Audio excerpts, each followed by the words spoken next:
নৃশংস কায়দায় এই চাঁদাবাজরা আজকে যেভাবে হত্যা করেছে সেই ভিডিও আপনারা মানুষকে দেখাবেন। আপনারা দীর্ঘ যুদ্ধের প্রস্তুতি নিন।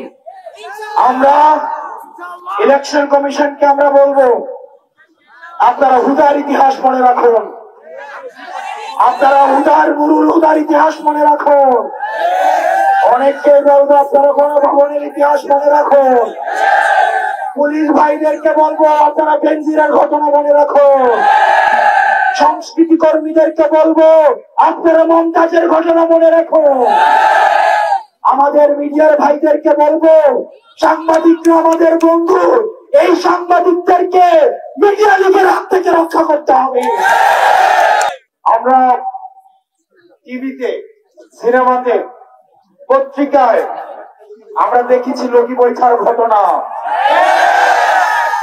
লগি বৈঠা শুরু করেছিল আওয়ামী লীগ, সেটার সিলসিলা এখন বহন করছে যারা মুজিববাদের নতুন করে ঠিকাদার হয়েছে, তারা আবার সেটার সিলসিলা পালন করেছে। সেদিন থেকে রুমিন ফারহানারা ৩২ ভাঙার জন্য তারা মায়া কান্না জুড়ে দিয়েছে। সেদিন থেকেই বুঝে গিয়েছি যে এই দল চাঁদাবাজদের অভয়ারণ্য পরিণত হবে। আজকে শুনলাম একজন বলছে নেতা যদি অর্ডার দেয় 10 মিনিটে নাকি সরকার পতন করবে। এই 17 বছর কোথায় ছিল? দেশনেত্রী বেগম খালেদা জিয়ার বাসার সামনে ট্রাক্টর পর্যন্ত ছড়াইতে আসেন না। আমি জনগণকে বলবো আজকের ঘটনাকে আপনারা মুড়ে মুড়ে আপনারা পিচ শুনে মানুষকে দেখান, তারপরে সিদ্ধান্ত নিতে বলেন যে পরবর্তী বাংলাদেশটা কোন চাঁদাবাজদের হাতে তুলে দিবে। প্রিয় তরুণ প্রজন্ম, আপনারা রক্ত দিয়েছেন। আমার এই ভাইটা চোখ হারিয়েছে। আমার এই ভাইয়ের কাছে জিজ্ঞেস করতে হবে।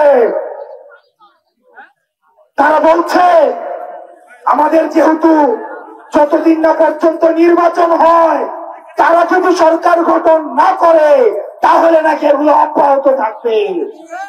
ব্যাপারটা হচ্ছে এমন,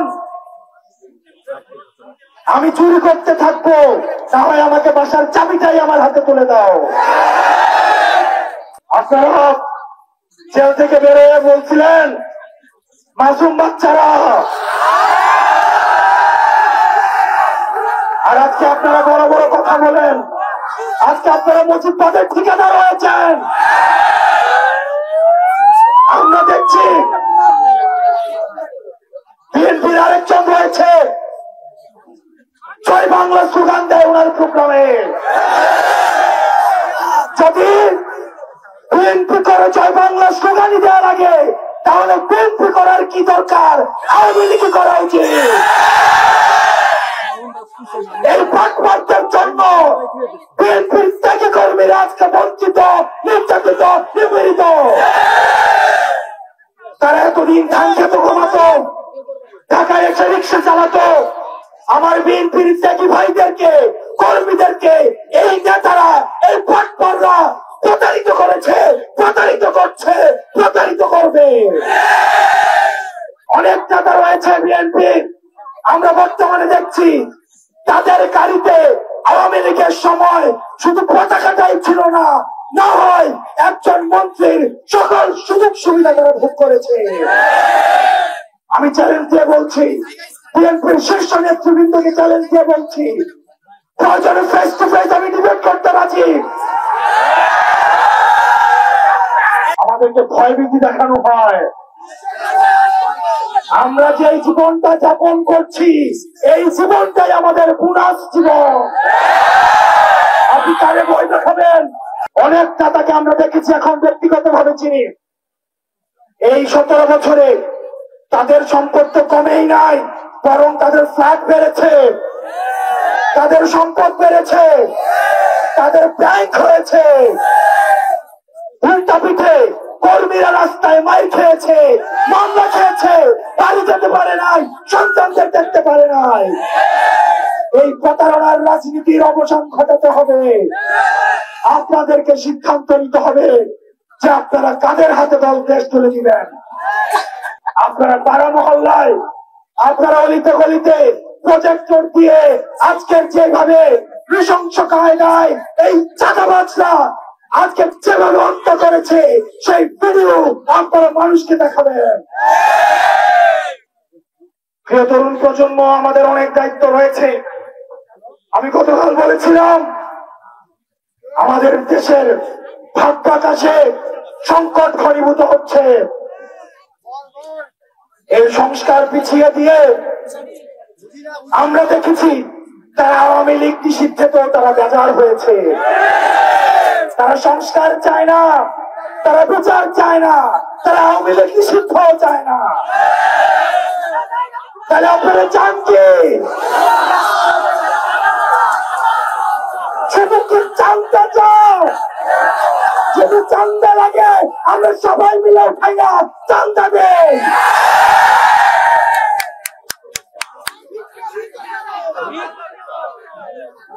বিএনপি নেতৃবৃন্দকে বলবো, আমি সম্মান রেখে বলবো, আপনাদের অনেক রাজনীতিবিদের বয়স আমার বয়সের আরো 3 গুণ। আমি আপনাদেরকে বিনয়ের সাথে আমরা অনুরোধ করব, আপনার এই তরুণ প্রজন্মকে বুঝুন। আওয়ামী নেতৃবৃন্দ, আওয়ামী লীগের চ্যাপ্টার ক্লোজ হয়েছে, কারণ তারা আমাদেরকে বুঝে নাই। এই তরুণ প্রজন্মের ভাষা বুঝে নাই। জনাব তারেক রহমানকে বলবো, যদি আপনি 80 বছর মানুষের দৃষ্টিতে বাংলাদেশকে দেখেন তাহলে আপনি ভুল করছেন। আপনার দলের তরুণরাও আপনার দলে বঞ্চিত। আপনার দলের তরুণদেরকেও কথা বলতে জায়গা দেওয়া হয় না। তারা আমাদের কাছে আসে, বলে তোমরা এগুলো নিয়ে কথা বলো। তারা আমাদের কাছে আসে, বলে যে তোমরা বলো যে বিএনপির কাউন্সিল কবে হয়েছে, এটা কি তারেক জিয়ার মনে আছে? বিএনপির অনেক নেতৃবৃন্দ আমাদের কাছে বলে, আমরা বলেছিলাম আমরা রাজনৈতিক খেলার নিয়ম পাল্টাবো, সাথে সাথে আমরা খেলাকেও পাল্টাবো। এই জেনজিকে আপনারা চিনেন না এখনো। এই জেনজিকে টাকা দিয়ে কিনা যায় না। এই জেনজিকে কোনো পয়সা দিয়ে কিনতে পারবেন না। এই জেনজিদের লুটপাটের ব্যাংকের দরকার না। এই জেনজির প্রয়োজন আছে শুধু মানুষের ভালোবাসা। প্রিয় খুলনাবাসী, প্রিয় আলেম সমাজ, আপনারা আপনাদের নির্যাতনের কথা ভুলে যাবেন না। আপনাদের জন্য কিন্তু দরজা ইতিমধ্যে বন্ধ হয়ে গিয়েছে। আমাদেরকে বলছে আমাদের জন্য নাকি দরজা খোলা। আমরা বিএনপির অনেকের দরজা খুলে দিয়ে জেল থেকে বের করে নিয়ে এসেছি। আমাদের জন্য কারো দরজা খোলার দরকার নাই। আপনাদেরকে আমরা দরজা খুলে ভারত থেকে কাউকে নিয়ে এসছি, কাউকে জেল থেকে নিয়ে আসছি। আপনারা এখন আমাদের জন্য দরজা জানালা খোলার দরকার নাই।